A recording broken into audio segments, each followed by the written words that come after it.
So in this video, we're going to look at evaluating expressions and equations. As you can see, I'm low on battery, so I'm going to try and go fast. So variables is a letter or symbol that represents an unknown number or value. Okay, so variables really can be anything. Now, most of the time, we have some fairly common variables we use. Most commonly, we tend to use x, we tend to use y, and we quite often use n as our variables. Now, they are all, and it's kind of hard to tell on mine, they are all lowercase.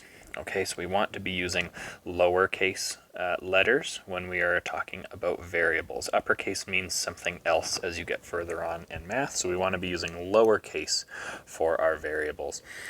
We could also, if we really wanted, we could use a symbol, right? So I could use something like this and have that be a symbol for something. But generally we try to keep with our letters.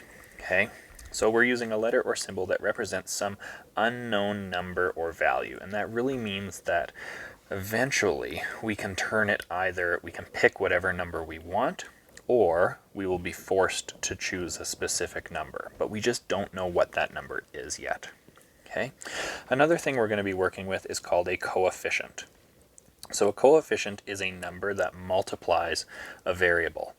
Now, a coefficient is always written on the left-hand side of the variable. So when you're doing it, it would always go coefficient first and then variable second. Okay, coefficient and then comes the variable. And the reason the coefficient goes first is simply C comes before V in the alphabet. So the coefficient needs to come before the variable.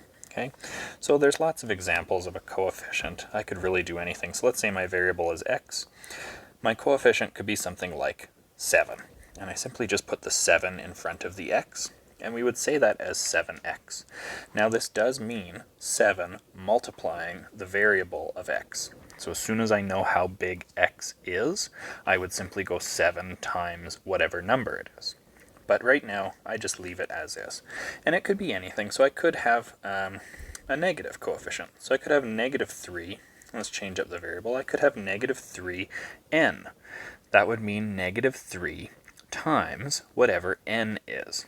Now notice, it's important that I write the coefficient first, because if I write n negative 3, that looks more like n minus 3, doesn't it?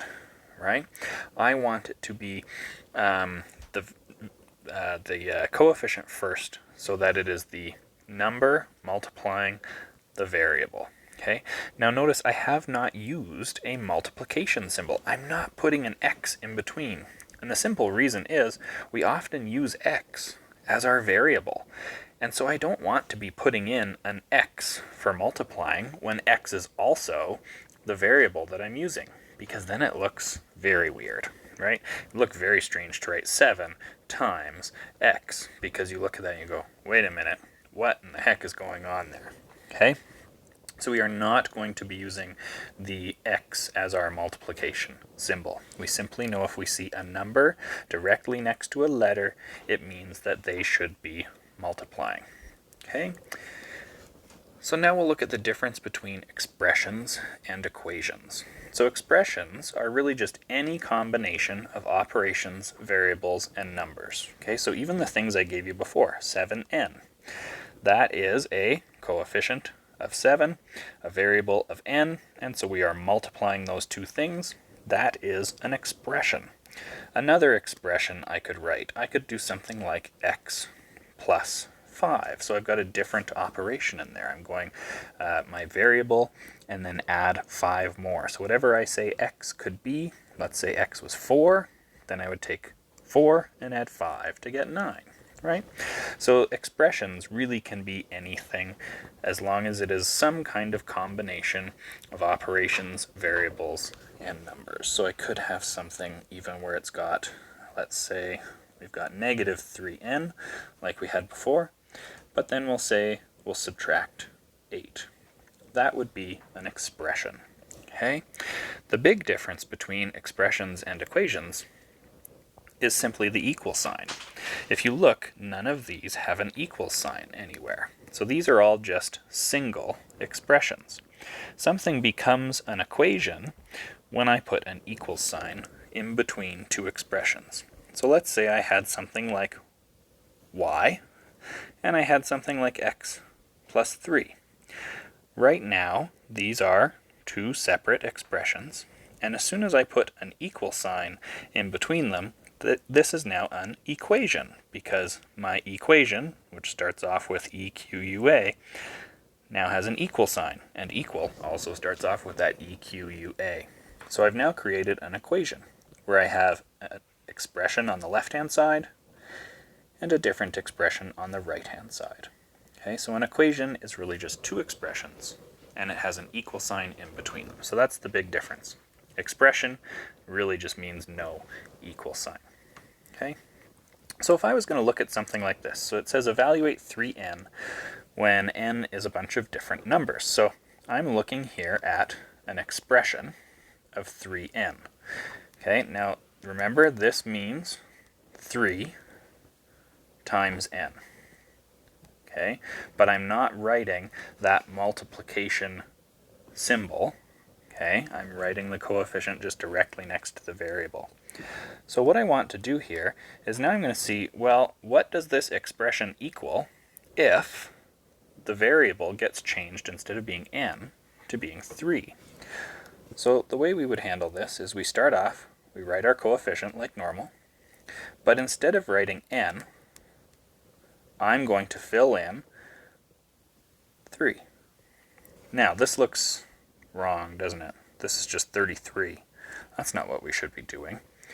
And I don't really want to use x for times, because x could also be the variable I was working with. So what I'm going to do is anytime I change my variable into a number value, I'm going to put it inside a set of brackets. Okay, and so now this statement says 3 times 3, because my coefficient out front is directly touching this set of brackets, and that means I'm going to multiply them together. So this really says 3 times 3, which is simply 9. Okay, if I was to look at a different value of n, so let's say I wanted to look at what does this equal when n is 10. Okay, well, I start off again by writing my coefficient, but instead of writing n, I'm going to fill it in as 10. Okay, so I'm going to fill in, instead of it being n, I'm going to fill in the value of 10, and I put it in a set of brackets. That set of brackets, because it's directly touching this number, means they should multiply, and so that's going to give me 3 times 10, which is a value of 30. Okay, now, you might think, well, I could just write in the symbol. It doesn't really matter. I could go times, right? Yeah, you could. And sometimes I know people will be lazy and they won't put their brackets. And here's what happens when you don't put your brackets.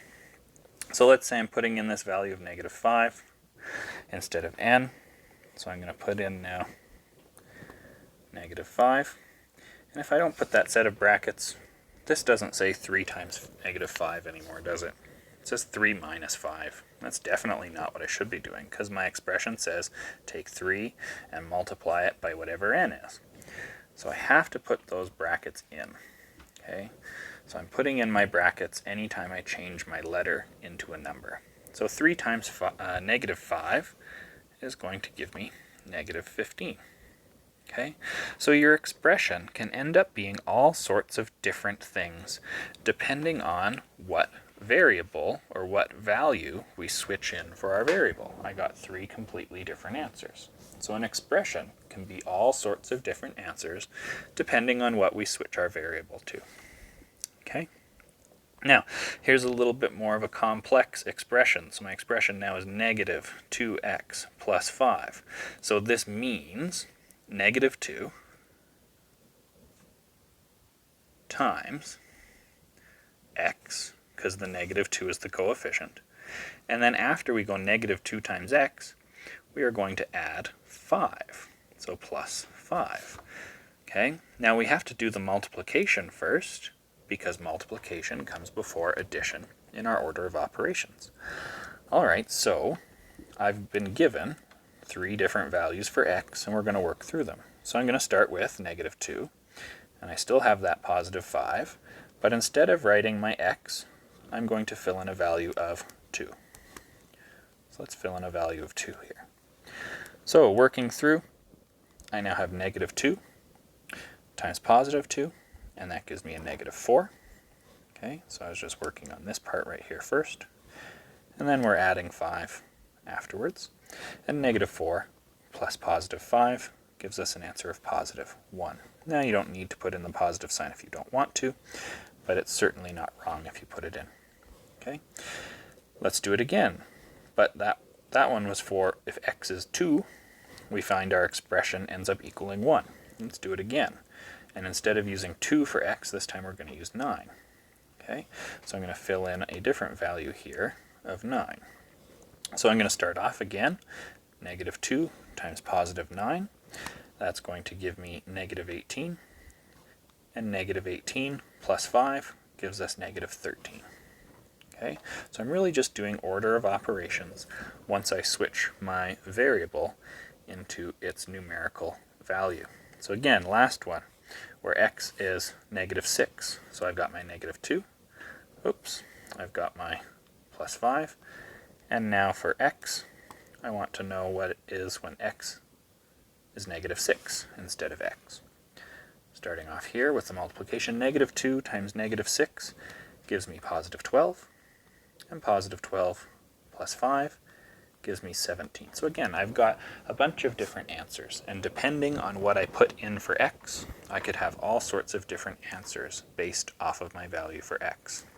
Okay. Now last one, what happens if I have an equation instead? Okay, so now I've got an equation where y is equal to 3x plus 5. So I've got it set up here. What does y equal when x is 1, 2, 3, and 4? Okay, and as we go into our next video, you'll understand exactly why I picked those types of values. So let's say y is equal to, and I know it's 3 times x, but I'm not going to put in x because now I'm going to fill in my first value for x. So I'm substituting into my expression. So I'm going to substitute in that value of 1. 3 times 1 gives me a value of 3. So I get 3 plus 5, and 3 plus 5 is 8.